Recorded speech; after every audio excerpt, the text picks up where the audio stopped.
Neha ma'am ने काफ़ी अच्छे से काम किया है, like when ever she has spoken about it कि वो तो एक दूसरे के बारे में थोड़ा इन्फ्लुएशन बोलना या फिर भड़काना। सारे गैंग लीडर्स अपने गैंग को बचाने के लिए एक दूसरे को भड़काएंगे ही। They can't be straightforward but indirectly hints वगैरह दे सकते हैं। They can talk.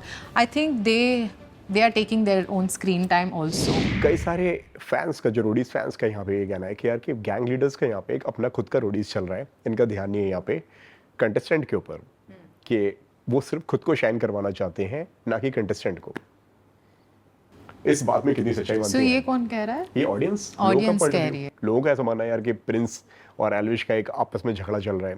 Then past season में गौतम का और प्रिंस का झगड़ा चल रहा था, फिर नेहा और रिया का चल रहा है और आपस में सारे के सारे सब भिड़ने में लगे हुए हैं।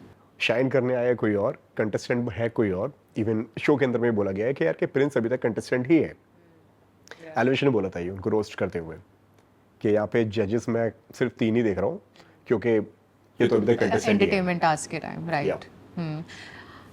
आई थिंक क्या लगता है आपको? डिप्लोमेटिक नहीं होना, एकदम सच और सही जवाब देना है इसका। I will be real.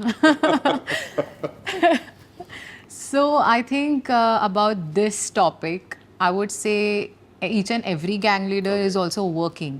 वो वहाँ पर गैंग लीडर का काम कर रहे हैं, तो ऑब्वियस सी बात है कि MTV रोडीज चैनल में 1 घंटे में आपको भी दिखना है।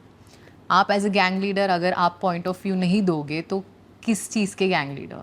सो दे हैव टू से, आपको एज अ गैंग लीडर आपको बोलना ही पड़ेगा to take stand for your own gang. या फिर अगर आपके ऊपर कोई कुछ बोल रहा है या फिर अगर आप कहीं ना कहीं अगर आप मैनिपुलेट कर सकते हो गैंग लीडर रोडीज़ को, तो वहाँ पर नेहा मैम ने काफ़ी अच्छे से काम किया है, like when ever she has spoken about it कि वो तो एक दूसरे के बारे में थोड़ा इन्फ्लुएशन बोलना या फिर भड़काना।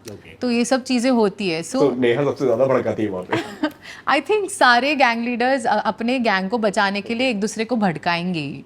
सो वो उनकी स्ट्रैटेजी वैसे दे आर यूजिंग, बिकॉज हमेशा वो लोग टेंट में नहीं आते।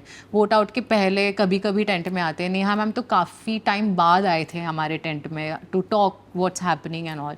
सो आई थिंक जब शूट होता है, जब वोट आउट में, जब पोडियम में हम सब खड़े हैं, तभी they can interact with us most of the time. They can't be straightforward but indirectly hints वगैरह दे सकते हैं। They can talk. I think they are taking their own screen time also. It's nothing that कि वो हमको shine करने का मौका नहीं मिल रहा है। सो क्या फील हुआ था उस वक्त जब एक और गैंग आती है, बुरी नया gang? God, it was totally surprising. मैंने बोला वाइल्ड कार्ड में ठीक है 1-2 लोग आएंगे, दैट वाज एक्सपेक्टेड। हमेशा रोडीज में वाइल्ड कार्ड में कोई ना कोई आता है, बट एक पूरा नया गैंग बना है। आई वाज लाइक कि इतना मुश्किल से लोगों को हम खाली कर रहे हैं और बुरा भी लग रहा है कि इनका सपना टूट रहा है।